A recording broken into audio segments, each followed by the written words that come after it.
Hi everyone, welcome to episode 11 of Cheltenham Chat. Happy New Year to everyone watching the show today, and a special shout out to George in Bath, who sent a lovely Christmas card to my work, and I never got it till after Christmas. And yeah, I agree with everything in the card, George, and I'm delighted with the way Ange Celtic playing as well. So it was a really busy week of racing. I'm just a punter. I'm not sponsored by any bookmakers. I don't have shares in any horses, anything like that. Just purely my view, nobody to bounce off.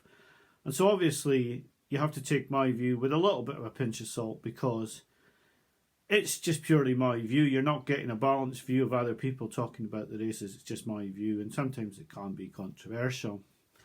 Getting on to the horses, and I'm going to go from the 28th forward. So Classical Dream and Florine Porter fought out a good battle in the Stairs race at Leopardstown, but I just felt this race was decided at the start when Florine Porter didn't get anywhere near the start that Classical Dream got, and I thought really that set the tone. I'm not saying that Florine Porter would have won, but I think his chance was greatly compromised by not getting the start that Classical Dream got, and I think this race was decided at the start, although both horses looked to me like the top two contenders for the Stairs title. I saw an eye-catcher in this race. I thought Burning Victory jumped a lot better in this race and is a big candidate for the Mayor's Hurdle, which when you look at the betting you would think it would be Stormy Ireland for Willie Mullins, but I felt Burning Victory ran a good race in this race.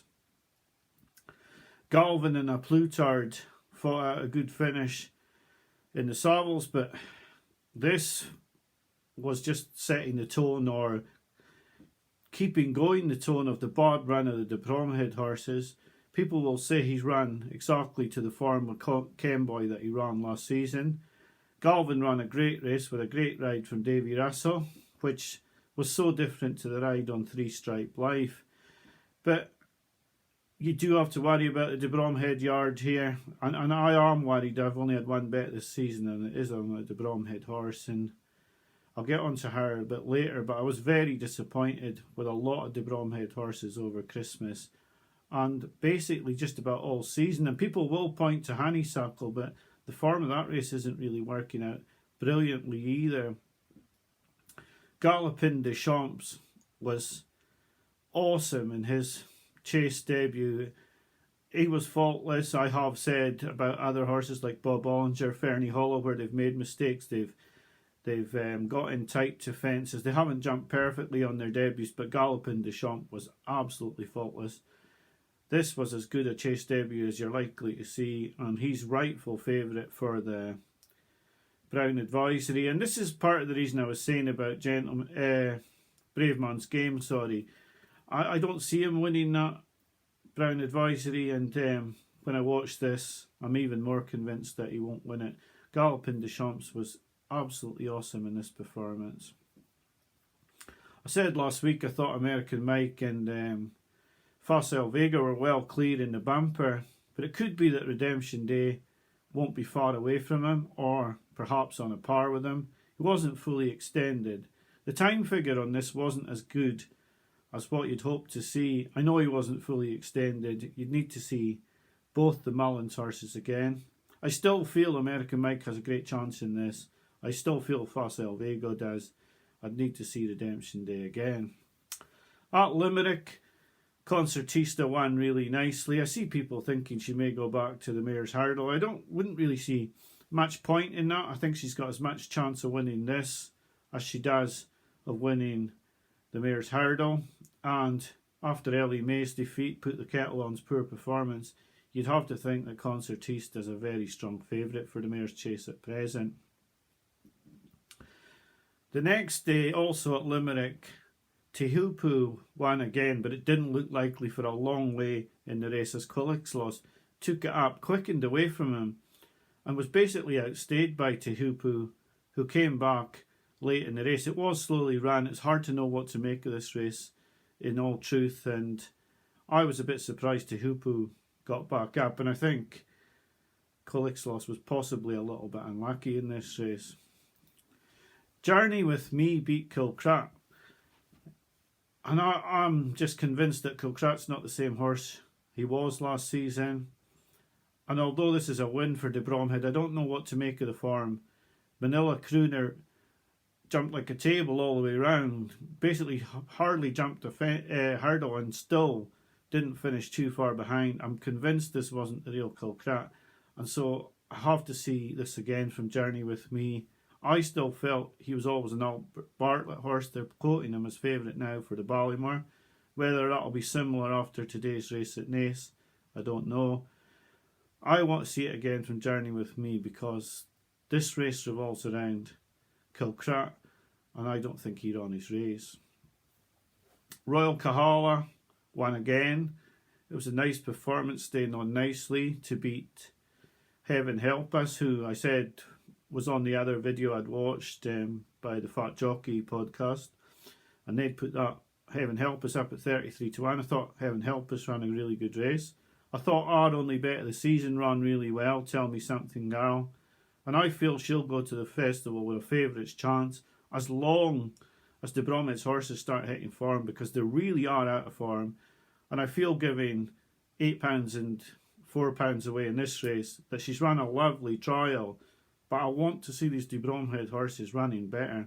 I feel she should be just about favourite, but until the yard hit form, it's hard to say what to make of this. I was really pleased with Tell Me Something Girl, but as the week progressed and the De Bromhead horses continued to disappoint, I started to really worry that it's not maybe going to be about the best horse in the race. It's going to be about whether De Bromhead can get back into form by the time March comes. Fury Road actually went through with it this time and beat Run Wild Fred and Vanillier. This was very different to his performance last time in the Drinmore, where he looked like he was going to win and just dogged it. He won really nicely. Run Wild Fred, I felt, would win this race and didn't. Vanillier looks like he's a National Hunt Chase horse to me. I'd say both the second and third are. And with Gallup and Deschamps making such a good debut, it's hard to say that Fury Road could give him a race, and he may have to go up to the National Hunt Chase distance as well. The final horse I'm going to talk in this part of the programme about is Sharjah, who again won well. Sana here ran a better race. Echoes in Rain. People are talking about her going out to 2 miles 4 for the Mayor's Hurdle. Well, she didn't settle again. I think she's just a typical Mullins horse that's been topped up. I think she's probably more likely to go to the County Hurdle off 143. Strongly run race, get buried in the park and possibly be a well-backed horse for that. I think Echoes in Rain is your typical horse that William Patrick, etc. and Ruby talk up, and they know fine. The horse is nowhere near good enough for champion hurdle level.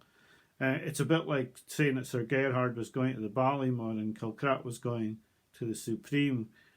I don't listen to anything Willie, Patrick or Ruby say about their horses. You just judge their ability on the track from what they do, and you make your own judgment. Sharjah was good, and it's a big possibility that if the De Bromhead horses continue to run poorly, that Sharjah could go off a well-backed second favourite in the champion hurdle, because he keeps doing it. He's been second twice now, and I think he would be, without Honeysuckle, the top horse in the race. And if Honeysuckle wasn't to run a race, Sharjah could quite easily win the champion hurdle. I'll get on to the final horses from the 28th and the rest of the horses from this week in the next part of the show. Also on the 28th, at Newbury, Stage Star won really, really nicely. Gringo Jabrel was taken over from Ireland for this race. He's maybe a second division Gordon Elliott novice hurdler, but Stage Star blew this race apart and was really impressive. My problem with this is, like, when these English horses win like this, I just sit back and look at what happened to Braveman's Game last season in the Ballymore, and as much as I loved this performance from Stage Star, I wonder, can she beat the Irish horses? And that also just makes me go away from a bet on a horse, an English horse, straight away, because I was so impressed last season in the Challow by Braveman's Game. yet he didn't get close to winning the Ballymore. And I wonder, is it going to be the same with Stage Star? But this was a really useful performance from a horse who looked really, really good on the day. And if you could believe that British horses could win these top novice races, then you'd have to bring Stage Star into the reckoning, because this was a good race and he blew it apart. Pied Piper and Vauban were both touted as Triumph hurdle horses, maybe more Vauban than Pied Piper, because the Pied Piper yard have the favourite already in Phil Dor. And I suppose it was probably a little bit disappointing for supporters of the Willie Mullins horse that Vauban was beaten in this race. Pied Piper looked a good prospect. Both looked good prospects. But you have to wonder, is Pied Piper in the league of Phil Dor? And if he isn't, then Vauban's going to need to improve quite a lot. Yesterday at Cheltenham, La Home Press won really nicely, but it's a bit like Stage Star, where you watch this horse win the Dipper and then you think, well, can that horse really cope with a horse like Bob Bollinger? And for that reason, you can't be advising bets on La Home Press, because at 10 to 1, you're already thinking probably can't beat Bob Bollinger. You're only looking at an each way bet, and there could be other Irish horses coming through that could beat La Home Press, because as much as this was impressive, you just don't know what the Irish have got, and the price isn't really compensating you. And if this horse was 20 to 1, you might be prepared to get involved, but at 8, 10 to 1, you're not going to. Stormy Ireland won nicely, but brewing up a storm looked like he was going to give her a serious race, even giving her £7. Now she's into just about joint favourite for the Mayor's Hurdle, and I don't see this at all. I don't see her winning the Mayor's Hurdle. I'd be very disappointed if Stormy Ireland could win it after being beaten in it before. I'm not sure she's up to this level. She may be improving slightly, but I wouldn't think she's the rightful favourite for me. I would seriously have Royal Kahala, Tell Me Something Girl, and probably only our stablemate Burning Victory, or even Heaven Help Us above her in the betting. That's just purely my opinion, but I wouldn't really be with Stormy Ireland if I'm honest. Alboom Photo won an absolute farce of a race. Now this was an absolute farce of a race. I mean, Tremore's fences aren't exactly the stiffest. He's raced against 3 stablemates, one of which pulled up. The other 2 didn't go near him because in case they fell or jumped out to one side or the other and inconvenienced him, so they just sat in behind and basically let him win. And this was just an absolute farce and an excuse for the bookmakers to cut a horse for no apparent reason. And they didn't do it straight away to give them their due, because it would have looked really bad, but they sneaked it down later on. And he's a best price 12 to 1. It's going to be hard to regain the gold cap. He's going to be 10 when he runs in it. And he's not for me, but I just think this is an absolute farce. And when people are slagging British racing, then Willie Mullins has to have a look in the mirror as well. I mean, people will say he's won the gold cap off this prep, but he's running in a grade 3 against absolute trees in comparison to gold cap horses, and beating them hollow, and they're all his own stablemates who didn't even try to give him a race. Not one of them jumped up sides with him in the whole race, because obviously they don't want to upset their stablemate. They don't want their stablemate to fall if they fall in front of him. So basically he was just given an absolute freebie. In the mayor's race at Fairyhouse, Mount Ida beat Ellie May.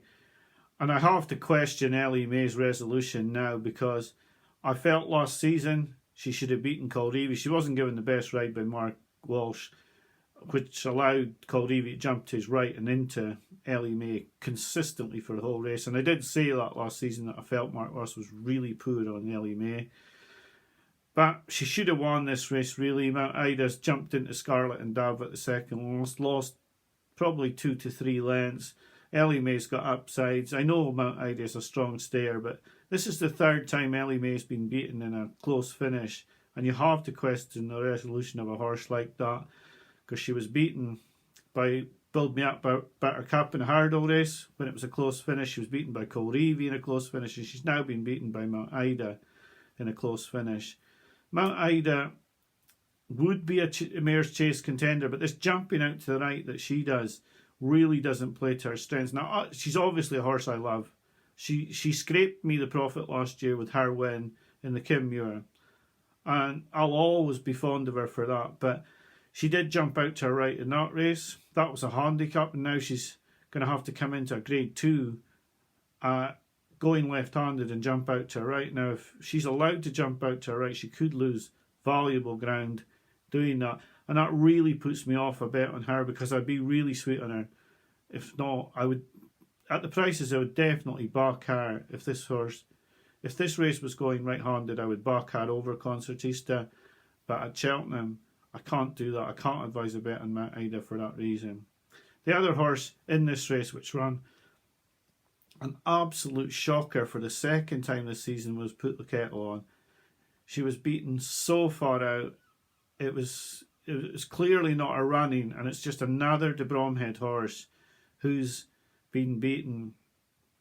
And when we look at it over the Christmas period, Henry de Bromhead's had the Champion Chaser beaten after a mile. He's had Manila Indo beaten after a mile and a half. A Plutard beaten in a race that really an improving 7-year-old should have won. And the form guides are not really looking good for the de Bromhead yard, but Put the Kettle On's run was by far the poorest of all the de Bromhead runs. And really, it's hard to know where they go with Put the Kettle On now. She's got such a good record at Cheltenham. She's done so well at the festival. But this was a horrendous run, and she needs to get her show seriously back on the road. I'm going to put a final piece on to the end of this video after the Lawlers of Naas this afternoon. I'll do a quick talk about the Lawlers of Naas with What Do You Want Ginto Hall of Games in, and also a quick talk about Blue Lord, and that'll be back up straight after the race. The final races to cover are the races at Naas earlier today. Blue Lord was really, really impressive in his win. He's improved for fences a lot, and he seems to be a lot more tractable this season. He could be a bit of a threat to Fernie Hollow. He wasn't so good over hurdles last season, but he certainly seems to have improved an awful lot for fences. I have to say, he created a bit of an impression on me today. I thought he was very good. It is probably unfortunate for him that he's in an era with a champion bumper winner who's looks a real prospect in Fernie Hollow, and he's got him to beat. And Edward Stone will be no mag, but the Arkle's sort of hotting up a little bit. Jeremy's Flame was impressive. I didn't think Rosie's Hollow ran much of a race. Didn't jump very well at all. Dolcita ran a reasonable race, but Jeremy's Flame ran out an easy winner. And I suppose the race that everyone was looking forward to today was the Lawlers in Naas. And I don't want to bang my own drum, but there is absolutely nobody on these podcasts who put up Ginto before I put him up last season. And he made me look a little bit silly last season a few times, because I'd always heard he was working the house down at Calantra House. Yet over bumper distances, he was less than impressive in one bumper, and then was beaten by What Do You Want. But he seems to really have come of age this season. He still jumped right today. It was quite noticeable. But he was fabulous. I honestly would still... the trainer will make the decision. I thought Hollow Games ran well. Grand Jury's ran a cracker, considering de Bromhead's horses are in really poor form. But Ginto was awesome, really. He just wound it up. And as soon as they got close to him, he went again. And he was very, very impressive for me today.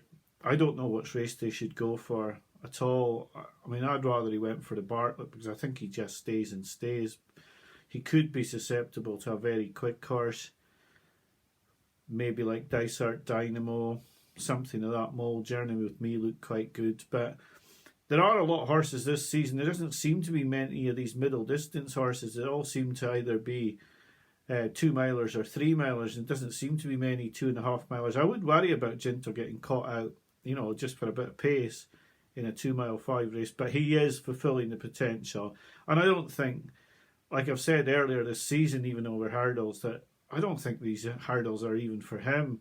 He's just having this season over hurdles before he goes over fences. I've always loved Ginto. He's been a horse I've harped on and on about, and thankfully today he's delivered. And I think last week was the time when I realised that maybe he was going to show his real potential, was when Eric Bloodaxe won last week, and I said that was a big compliment to Ginto.